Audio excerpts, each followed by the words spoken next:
Right, so I'm using the trial version of Resolume Arena and I'm working on live visuals for the Sloganyear stuff. So what I'm doing is making elements in Blender and making sure that they have the necessary transparent backgrounds and compositing all of this in Resolume and triggering certain clips from MIDI. So right here, I have my Novation Summit, which is one of the best synths I've ever used. And if I play this arpeggio pattern,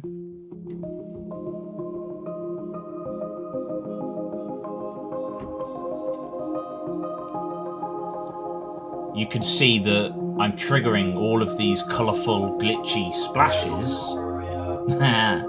I'm using the trial, so it's nagging me to buy it, I suppose, which I eventually will. But yes, I am triggering these individual little clips that I've positioned across the canvas, and the MIDI notes from my synth are triggering each individual clip. So actually, if I turn off the effects on my Summit, you should see that they start to sync up a little bit closer.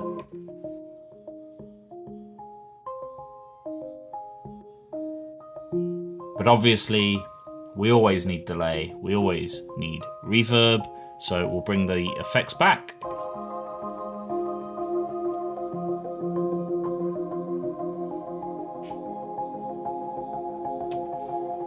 So that's one element that I've got so far. The next element is the backdrop. Thanks for that, Resolume. Cutting me off. The next element is the backdrop, and this is a kind of logo that I put together for Sloganyear. But what I've done is I've added a distortion effect, and there is a particular distortion effect in Resolume where you can kind of play the distortion in a certain direction, so it might go left, it might go right, and you could set the depth and the speed and all the rest of it. But what I'm actually doing is I'm triggering that effect from some of my drums. So here's the kick drum.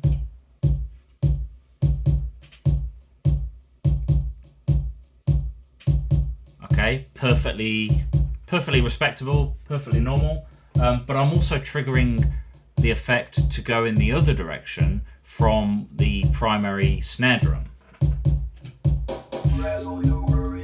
Haha, brilliant.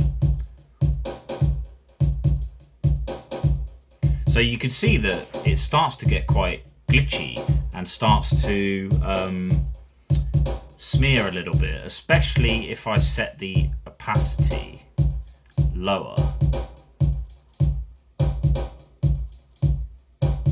Then we kind of have this really cool, blurry, almost bokeh kind of thing responding to the drums. And with this kind of thing, you don't really want visuals responding to absolutely everything, especially drums. You just want it to respond to the primary elements. So if I turn on the other drums in this track, I'll throw the bass line in there as well, and do the arpeggio, it would help. Thanks for that, Resolume. It would help if I turned the arpeggio on.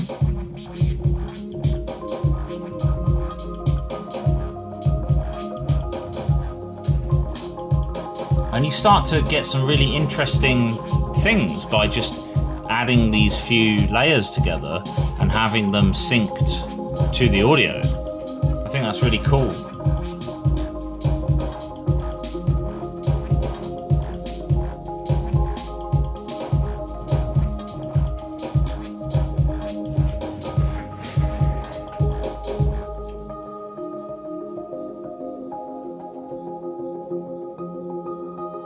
What would be really nice is if I could control the opacity of this effect with one of the drums as well. In fact, why don't... thank you. Why don't we try that? So I will link the opacity to the kick drum.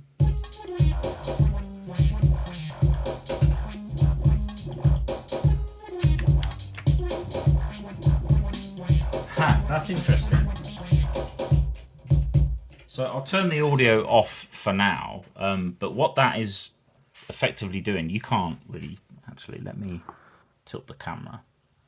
You can see this slider here is responding to that kick drum, and because it's in toggle mode, it's jumping between 100% and 0% every time there's a kick drum.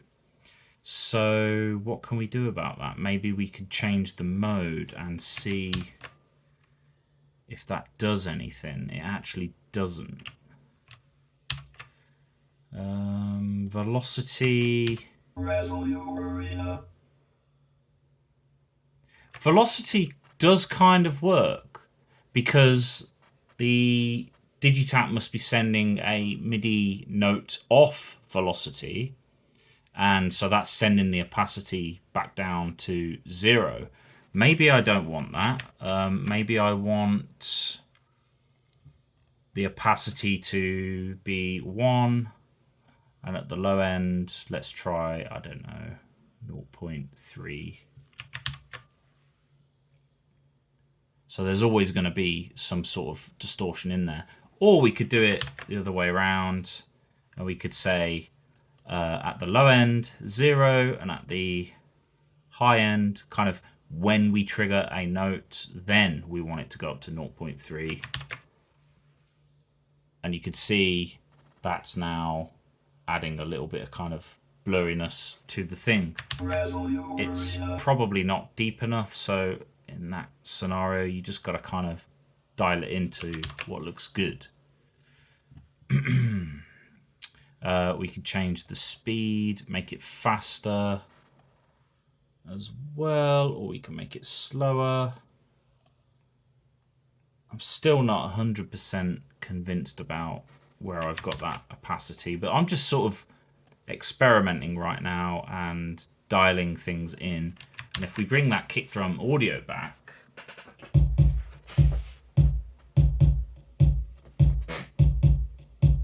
it might not be super obvious on camera,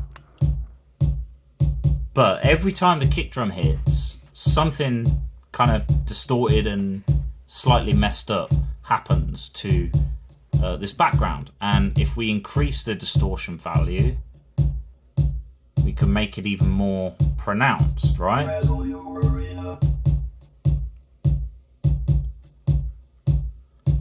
And because I'm lowering the opacity when the kick drum is no longer playing, I don't think that snare drum is really going to have too much effect anymore.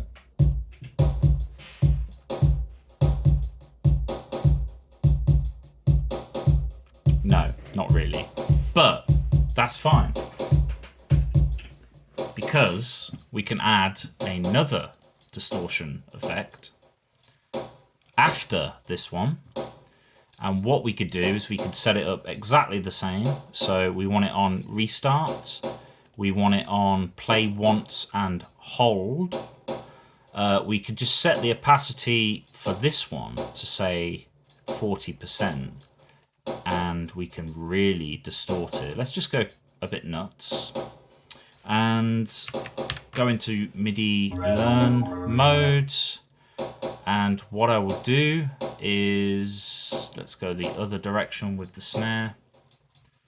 So that has now mapped the snare coming from the Digitact to that particular direction. And we could change the speed. That's cool. Maybe we could change one of the change to a different blend mode, so darken or difference. That's quite cool, actually. So let's bring back the kick drum.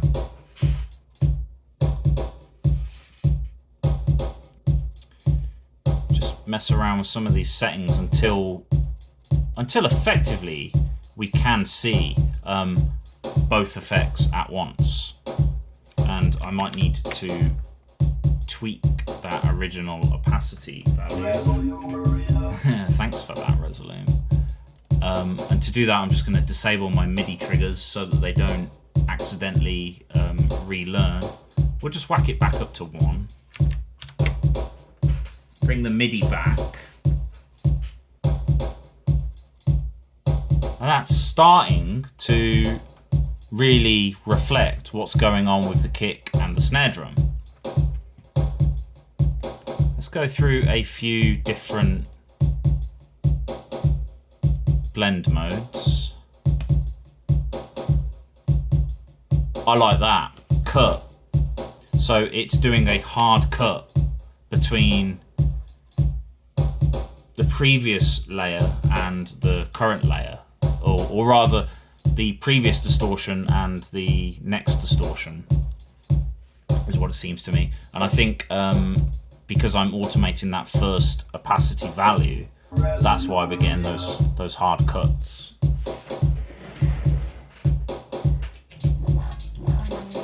So that's just a little... we'll turn the arpeggiator back on. I'm still learning how to do this stuff.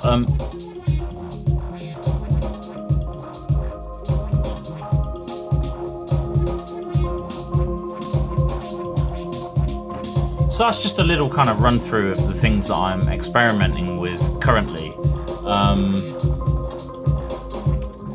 Let's turn all the audio off.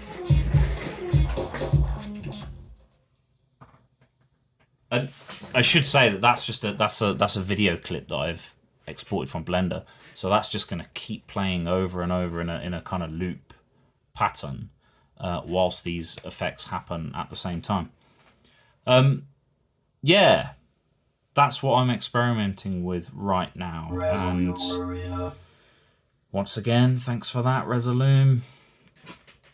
What I'm looking at doing is effectively having visuals to represent every single sound that I make during a live set. If you haven't seen any of my stuff yet, and that's understandable because I'm, just really starting this thing. It's all improvised. It's all live performance.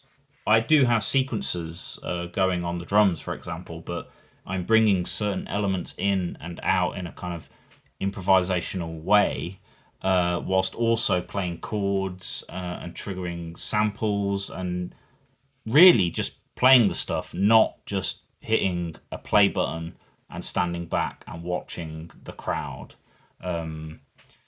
So the next thing to sort out is this sound here.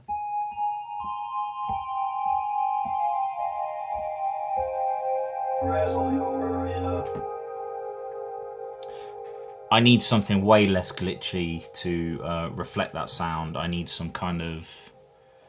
I don't really know what I need right now, but I'm just going to experiment. I'm going to come up with something that can kind of accurately represent the envelope and softness of this sound. I don't want everything to be super glitchy and uncontrolled and confusing.